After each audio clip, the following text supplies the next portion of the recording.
여러분 또 인사드립니다. 오늘 성경 통독 요한복음을 진행하고 있죠. 요한복음 3장 살펴보겠습니다. 지난 시간에 2장을 살펴보았습니다. 예수님의 그 가나의 혼인잔치의 첫 표적.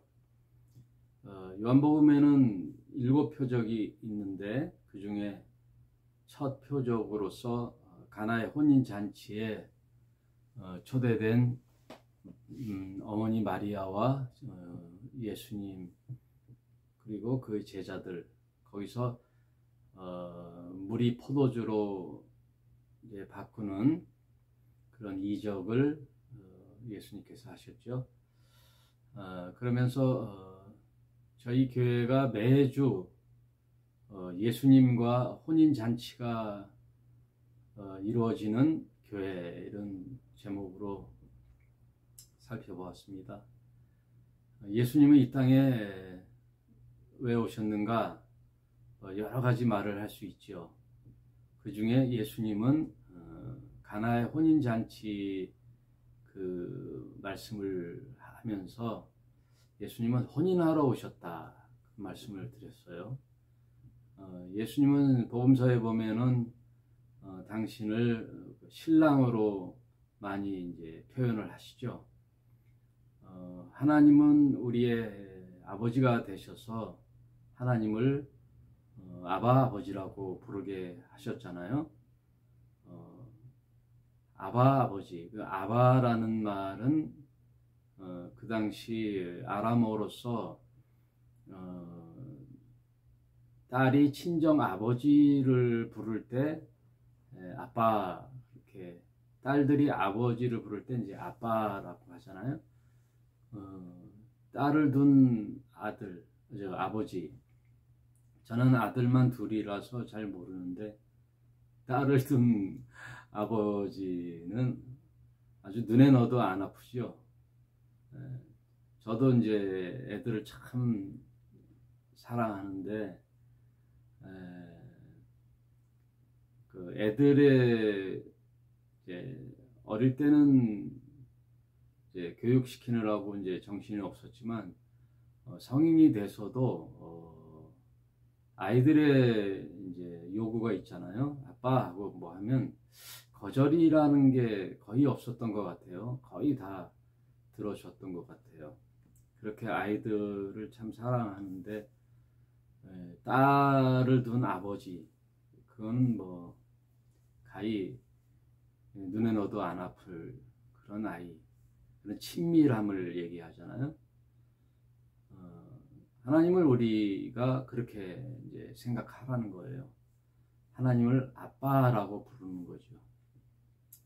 더불어 예수님은 이 땅에 우리를 신부로 초청하는 거죠. 신부.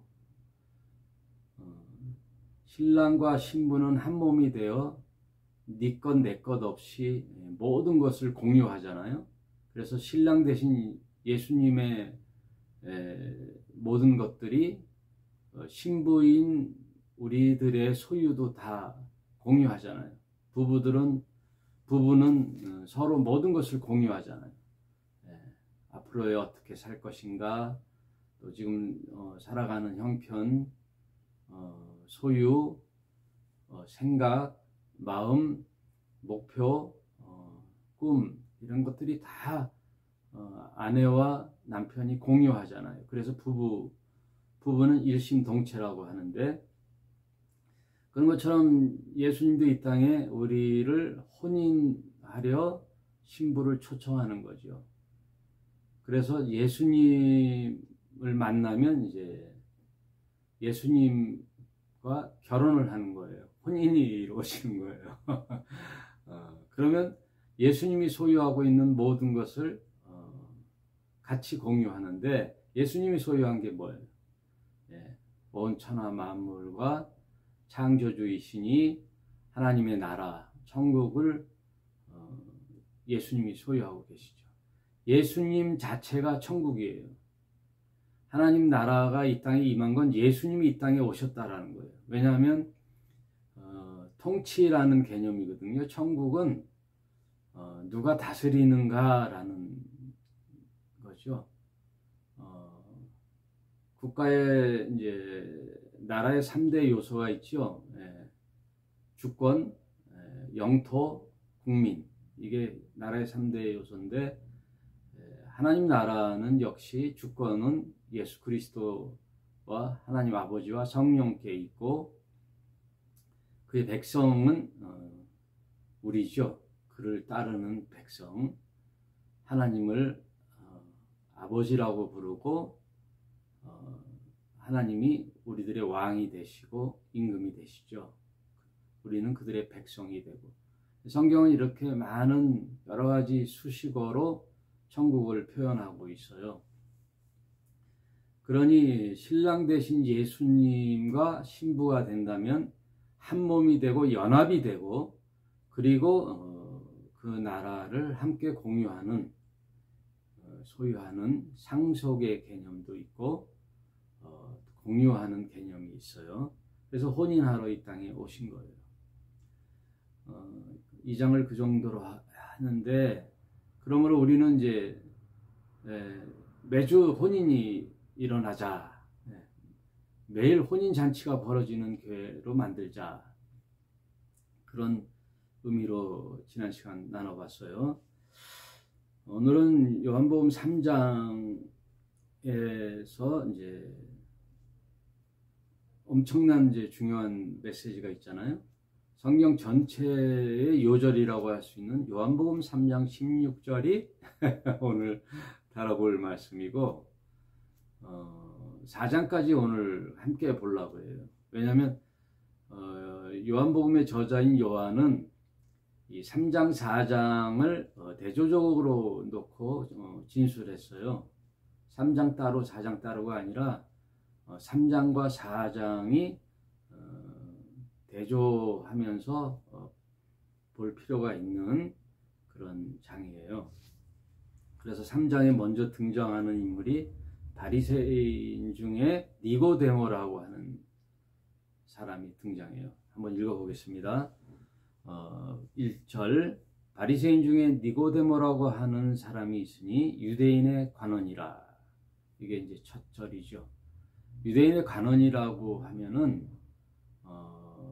유대교라는 그 이스라엘의 종교 체제의 최고 의사 결정권의 공의회가 있어요. 공회. 그게 사내들이라는 공회가 있는데 사내들인의 회원이죠. 니고데모가. 그래서 유대교의 최고 의사를 결정하는데 막대한 영향을 한 70명이 회원이 있어요. 말하자면은 3장에 요한은 저자 요한은 이 바리새인 니고데모를 놔두고 또 니고데모는 또 유대교의 최고의 자리에 있죠. 선생의 자리에 있죠. 관원이며 랍비죠. 영향력이 엄청나죠. 그리고 남자죠. 그런데 4장은 이제 그 유대인들 중에 가장 낮은 여자는 카운트, 숫자에도 들어가지 않은 그런 인격, 개인의 인권이 없는 그런 시대. 여자는 자신의 의사를 표현할 수도 없는 그런 시대에 여인이 등장하는데 그 여인이 또 어떤 여인이냐? 유대인의 여인도 아니에요. 사마리아 여인이에요. 사마리아 여인이라는 것은 유대인들이 적대시하는 상종하지 않는 그런 역사적 그 숨은 이야기가 있어요. 역사적인 내용 속에 오늘 그거를 다뤄볼 수는 없고 하여튼 사마리아와 유대인들은 서로 적대시하고 유대인들은 아예 사마리아 땅을 밟지 않고 말도 섞지 않는. 그래서 예수님의 비유 중에서도 보면은 착한 사마리아인이 나오죠. 그 아이러니한 광경을 비유로 말씀하셨어요. 강도 만난 자의 진정한 이웃은 사마리아 사람이었거든요. 아무튼 저자 요한은 유대교의 최고 지위에 있는 니고데모와 적대시하는 여인, 사마리아 여인을 이제 대조적으로 3장과 4장에 놓고 이제 진술해 나가고 있어요. 그가 밤에 예수께 찾아와서, 이것도 재밌는 표현이죠. 유대교의 지도자인 랍비가, 관원이 예수님을 대낮에 찾아왔다는 것은 이제 자존심이 허락하지 않는 것인지 어떠한 그 은밀한 가운데 찾아왔는지 밤에 찾아왔어요. 그 말은 사마리아 여인은 낮에 만나거든요. 정오에, 대낮에 가장 밝은 정오에, 그것도 예수님이 찾아가는 거고, 반대로 이 3장의 니고데모가 예수님을 찾아오는 거예요. 초청도 안 했는데 그냥 방문한 거예요, 니고데모가. 그러나 사마리아 여인은 정오에 예수님이 찾아갔어요. 이런 대조적인 스토리 전개가 있는 거예요. 밤에 찾아와서 가로되 랍비여, 우리가 당신은 하나님께로서 오신 선생인 줄 아나이다 하면서 일단 칭찬을 하죠. 예수님을 칭찬을 해요. 그래서 우호적인 관계 속에 대화를 하려고 칭찬을 하는데, 사마리아 여인이 이따가 살펴보겠지만 말을 건네오는 예수에 대하여 약간 경계를 하지요. 보통 유대인의 남자는 사마리아 사람들하고 상종을 안 하는데 당신은 유대인으로서 왜 나에게 말을 거십니까? 하고 홀대함을 받는데, 반대로 니고데모는 예수님에게 환심을 사고자 칭찬을 늘어놓죠. 하나님께로 오신 선생인 줄 아나이다. 하나님께서 함께 하시지 아니하시면 당신은 행하신 이 표적을 아무라도 할 수 없습니다. 지금 당신이 유대인들에게 행했던 표적들을 들어보니 당신은 하나님께로부터 안 왔으면 이런 표적은 일어나지 않았을 것입니다 하고 마치 예수님을 알아보는 듯한 그런 발언을 하는데, 예수께서는 아주 까칠하고 냉담하게 예수께서 이제 직설법으로 나가요. 예수께서 가라사대 진실로 진실로 내게 이르노니 사람이 거듭나지 아니하면 하나님 나라를 볼 수 없느니라. 네가 나를 그렇게 보는 것 같아도 너의 이제 흑심을 내가 알고 있어. 사람이 거듭나지 않으면 하나님 나라를 볼 수 없고 나도 알아볼 수가 없을 것이다. 그 얘기예요. 그랬더니 니고데모가 가로되 사람이 늙으면 어떻게 날 수가 있사옵나이까? 내가 다시 어른이 되어 다시 어머니 모태 속에 갔다가 날 수가 있습니까? 그러니까 전혀 이제 하늘의 이야기, 영적인 이야기를 이해를 못하는 거예요. 여러분, 교회 이 성경에 관한 것들을 세상 지식으로 이해할 것 같죠? 전혀 그렇지가 않아요. 제가 어떤 지인하고 얘기할 때 보면요, 지금 정말 기독교계에 문제가 되는 큰 교회, 세습으로 문제가 된 교회 있잖아요. 그런 교회에 한 집사가 뭐라 그러냐면은, 자기네 교회에 가면은 앞자리에 수십 명이 뭐예요? 수백 명이 다 석학이요, 박사들이요, 사회의 저명한 인사들이라는 거예요. 네? 박사들이 즐비하고 국회의원들도 많고 세상에서 내놓으라 하는 지식인들이 쫙 앞에 앉아 있다는 거예요. 뭔가 크게 착각하고 있는 거죠. 네. 성경은요, 세상 지식으로 이해를 못해요. 왜냐하면 십자가의 도거든요. 성경의 진리는요, 십자가의 도예요. 십자가의 도는요, 현대인들, 이 지식이 충만한 현대인들에게는 어리석은 지식이거든요. 예수께서 십자가에 달려 옷 한 벌 걸치지 않고 피를 흘리며 그 수욕을 당하는, 여러분 상상을 해보십시오. 갈보리 언덕, 그 골고다 언덕이라는 높은 곳에 그것도 십자가에 높이 달려 정말 로마인들에게 가르침을 받고 온갖 수욕을 받으며 채찍을 받은 그 몰골, 벌거벗은 그 형국, 예수의 그 모습을 볼 때 그거는 하나님으로부터 저주를 받아 버림받는 형국이거든요. 그거를 세상의 표적을 바라는 유대인과 지혜를 구하는 헬라인들이 어떻게 그것이 용납이 되겠어요?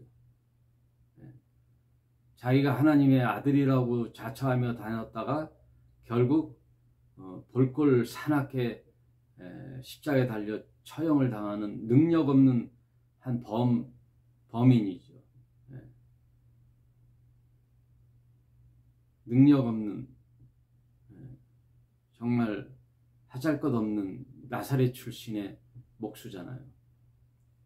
그리해서 어찌 나사렛에서 사는 것이 날 수 있느냐라고 비아냥되는 사람들.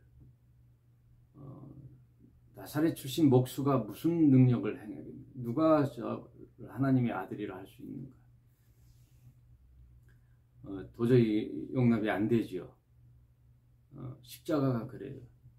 사람에게는. 그래서 고린도전서 1장에 보면요,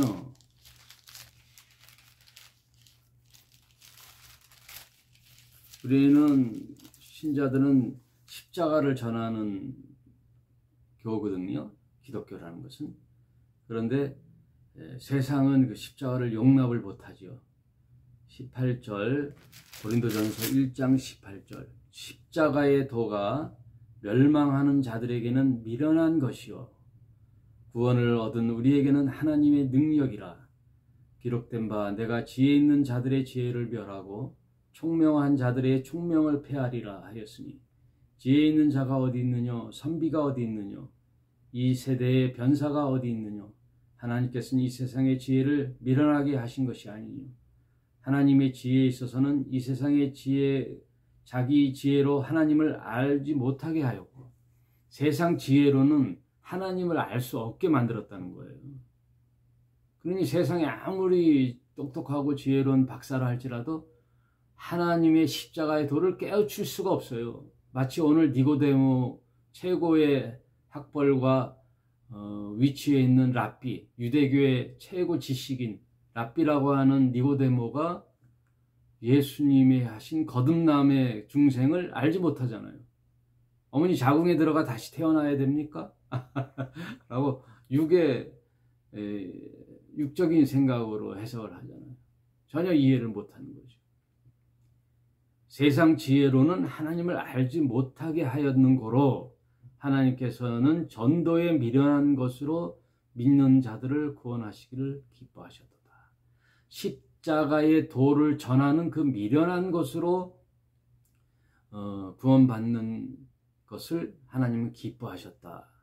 유대인은 표적을 구하고 헬라인은 지혜를 찾으나 우리는 십자가에 못 박히신 그리스도를 전하니 유대인에게서는 거리끼는 것이요 이방인에게는 미련한 것이도다. 안 되는 거예요.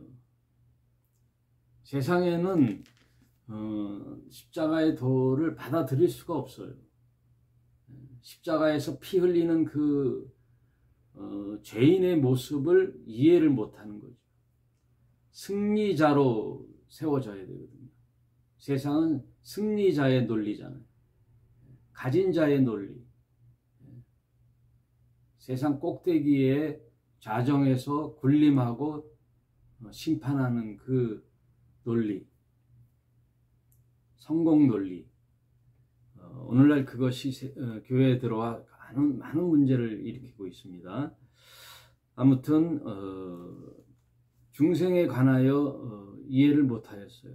그랬더니 예수께서 대답하시되 진실로 진실로 내게 이르노니 사람이 물과 성령으로 나지 아니하면 하나님 나라에 들어갈 수 없느니라. 물과 성령.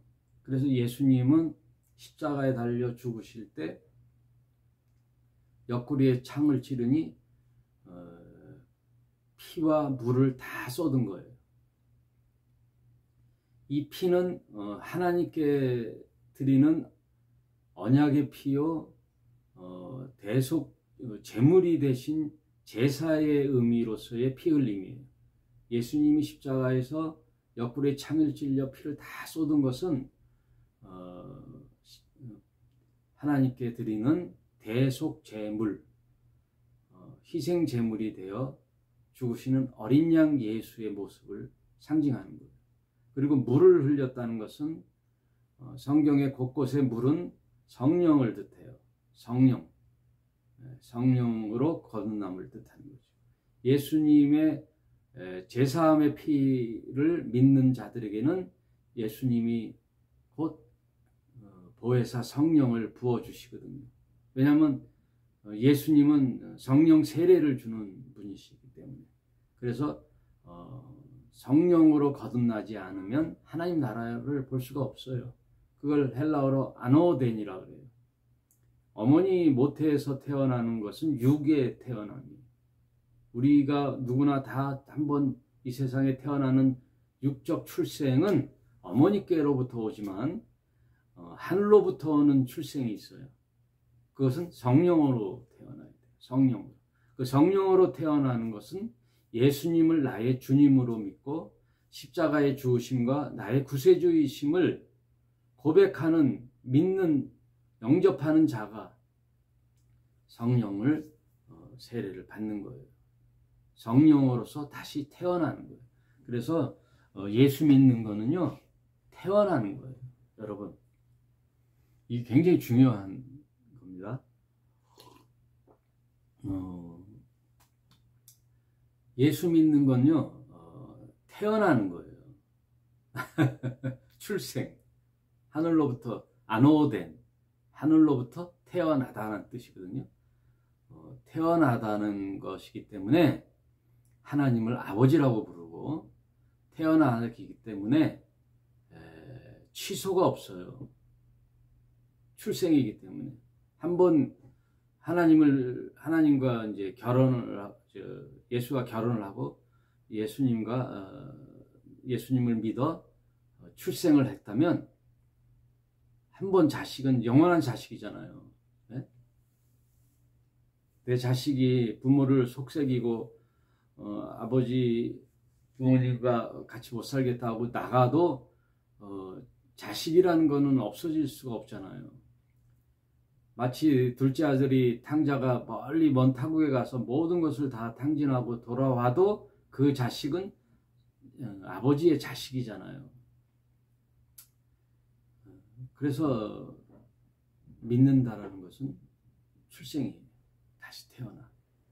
그게 성경의 중요한 가르침이에요. 내가 내게 거듭나야 하겠다라 하는 말을 기이 여기지 말라. 바람이 임의로 불매 네가 그 소리가 들어도 어디서 오며 어디로 가는지 알지 못하나니 성령으로 난 사람은 다 이러하니라. 니고데모가 대답하여 가로되 어찌 이런 일들이 있사옵나이까. 예수께서 말씀하시되 너는 이스라엘의 선생으로서 이러한 일을 알지 못하느냐. 진실로 진실로 내게 이르노니 우리 아는 것을 말하고 본 것을 증거하노라. 그러나 너희가 우리 증거를 받지 아니하였도다. 내가 땅의 일을 말하여도 너희가 믿지 아니하였거든. 하물며 하늘의 일을 말하면 어떻게 믿겠느냐. 하늘에서 내려온 자 곧 인자 외에는 하늘에 올라간 자가 없느니라. 예수님은 어디서 오셨느냐? 하늘에서 오셨어요. 그래서 하늘에서 온 자만이 혼인을 한 그의 백성들, 그의 신부들을 데리고 하늘로 올라갈 수가 있어요. 네. 왜냐하면 왔던 길을 갈 수 있기 때문에. 여러분 미로라는 게임 알죠? 미로. 길이 여러 갈래로. 그래서 미로를 들어갔다가는요 계속 그 자리를 돌아요. 헤매요. 근데 단 한 가지 방법이 있어요. 그 방법은 내 허리춤에 끈을 묶어 가지고 미로로 들어가서 이제 살펴보잖아요. 쭉 다녀보잖아요. 그래도 다시 그 뒤에 끈을 붙잡고 이렇게 가면요 다시 출발점으로 돌아올 수가 있는 거죠.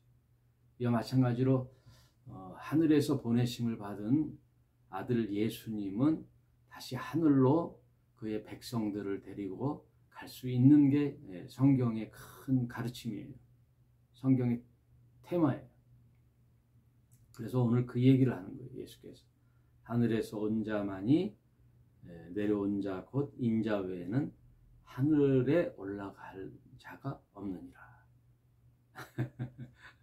그래서 기독교를 좀 파라독스하다, 독선적이다 하는데 그럴 수밖에 없어요. 진리는 하나예요. 포스트 모더니즘의 현대 사회는 다 혼합으로 너도 좋고 나도 좋고 해서 혼합 종교인데 기독교에서 얘기하는 거는 구원은 딱 한 가지예요. 독생자. 그래서 예수님을 독생자라 그러는 거예요. 하나님으로부터 보내심을 받은 자는 독생자 예수뿐이 없어요. 그래서 예수님이 요한복음 10장에서도 말씀하시는데 인자보다 먼저 온 자는 다 절도요 강도라는 거예요. 인자 외에 아버지 하나님께로 구원받을 이름은 예수 외에 없는 거예요. 그래서 예수님을 모노게네스라고 그래요. 모노게네스. 하나님의 유일한 구원자라는 거예요. 그래서 독생자라는 거예요. 그 예수가 14절에 모세가 광야에서 뱀을 든 것 같이 인자도 이제 들려야 하리라. 거듭나야 하리라는 것을 이해 못한 니고데모가 이 이야기를 이해할 수 있을까요? 모세가 광야에서 이제 장대 높이 뱀을 들거든요. 그것은 이제 민수기 21장에 나와요. 민수기 21장에 하나님을 원망하고 모세를 저주했던 이스라엘 백성들이 불평불만을 쏟아부을 때 차라리 애굽으로 되돌아갔으면 좋겠다 하는 이스라엘 백성들에게 불뱀이 와서 다 물게 하거든요. 불뱀이 와서 다 물어서 다 이제 독이 물려 죽어가요. 죽어갈 때 모세가 하나님 앞에 기도를 하죠. 하나님, 저들의 죄를 용서해달라고 하고 중보 기도 드리는 모세가 하나님으로부터 구원의 길을 받지요. 너는 가서 구리뱀을 만들어 장대 높이 매달아 올려놔라. 그러면 그 높이 올린 그 구리뱀을 보는 자들은 다 살 수 있을 것이다. 그랬더니 모세가 장대 높이 구리뱀을 세워놨더니 그걸 바라보는 자들은 다 독에서 고침을 받고 살아났다는 거예요. 죽음에서 살아났다는 사건이 민수기에 있어요. 그 장대 높이 달린 구리뱀이 마치 누구를 상징하느냐? 예수님을 상징하는 거예요. 예수님이 갈보리 골고다 언덕 위 높은 꼭대기 위에 십자가에 저주받은 모습으로 노뱀처럼 달려 죽을 텐데 그 죽음은 사실은 죽어가는 불뱀에 물려 죽은 이스라엘 백성들을 살리는 그런 상징적인 예표, 타이폴로지라고 그러죠. 구약에, 그래서 구약에 있는 모든 예표는요, 예수님을 상징하는 거예요. 뚜뚜뚜뚜 해서 주민이 누구를 향해 가느냐? 예수님을 상징하는 거예요. 구약의 모든 율법도 누구에게 가기로 율법을 정해놨느냐? 예수께로 가기 위해서. 율법으로 온전한 사람이 없기 때문에 예수의 은혜로 구원받게 하기 위하여 예수를 부르게 하셨거든요. 그래서 예수님은 모세의 민수기 이야기를 끄집어내면서 이런 말씀하는 거예요. 이는 저를 믿는 자마다 영생을 얻게 하려 하심이니라. 그 유명한 요한복음 3장 16절에 여기 나오죠. 하나님이 세상을 이처럼 사랑하사 독생자를 주셨으니 이는 저를 믿는 자마다 멸망치 않고 영생을 얻게 하려 하심이니라. 하나님이 세상을 이렇게 사랑하시는 거죠. 아들을 내어주고 우리의 죄를 사하여 주시면서 다시 하나님의 형상을 회복하고 소통할 수 있는 그 구원의 길을 열어주시는 거죠. 17절 하나님이 그 아들을 세상에 보내신 것은 세상을 심판하려 하심이 아니요 저로 말미암아 세상이 구원을 받게 하려 하심이니라. 저를 믿는 자는 심판을 받지 아니할 것이요 믿지 아니하는 자는 하나님의 독생자의 이름을 믿지 아니하므로 벌써 심판을 받은 것이니라. 이 십자가에 달려 죽는 마치 광야에 장대 높이 달린 놋뱀같이 매달려 죽는 예수의 십자가의 도가요, 세상에서는 도저히 이해되지 않는 거지만 이것은 하나님에게서는 엄청난 비밀이요, 지혜예요, 능력이 되는 거예요. 네. 그 사탄이 눈치채지 못하는 거죠. 세상 사람들의 지혜에서는 도저히 알 수 없는 하나님 아들의 죽음, 십자가에 달리심, 그것은 아버지 하나님의 사랑의 극치지요. 하나님 아버지가 인류를 사랑하는 사랑의 확증이에요, 십자가가. 그래서 언약을 세우는 거예요. 마치 구약의 족장들이 언약을 세우잖아요. 그럴 때 동물의 짐승의 배를 갈라 피를 보게 함으로써 언약을 파기시는 너와 나의 죽음의 결과가 이렇게 될 것이다. 너와 나의 종말은 이렇게 짐승처럼 비참하게 죽게 될 것이다. 라는 게 구약의 언약의 의미거든요. 동맹의 의미인데 마치 하나님과 인간이 맺었던 그 언약을 파기한 것을 다시 회복시키는 십자가의 죽으심. 예수님의 십자가의 죽으심은 하나님이 다시 언약을 회복시키는 길이 된 거죠. 그래서 예수님은 우리에게 생명을 주시는 구주가 되시고 또 길이고 진리가 되고 생명이 되시는 거예요. 예수님이 십자가에 죽으심으로 하나님과 단절됐던 그 죽음의 단절됐던 길, 하나님과 소통이, 그래서 하나님으로부터 오는 영생의 공급이 끊어졌던 그 생명줄이 다시 회복이 된 거예요. 길이 열린 거예요. 그 길이 열려서 믿는 자들이 그 길을 걸어가게 되어 하나님을 아버지라고 부르게 되고 예수님을 나의 신랑이 되어 연합이 되어 천국을 상속받는, 그래서 천국의 상속을 뭘로 받아요? 영생을 받잖아요. 신의 신적 삶은 뭐예요? 영생이거든요. 그리고 그 나라를 통치하는 유업을 같이 받아요. 그래서 세상을 하나님과 인간, 구원받은 인간이 세상을 같이 통치해 나가는, 하나님의 나라를 상속받는 그런 진리의 말씀이 성경 말씀이에요. 그래서 오늘 시간이 많이 돼서 요한복음 3장만 다뤄보고 다음 시간에 사마리아 여인을 이제 또 등장하면서 그리스도 메시아에 대한 복음을 전하도록 다시 하겠습니다.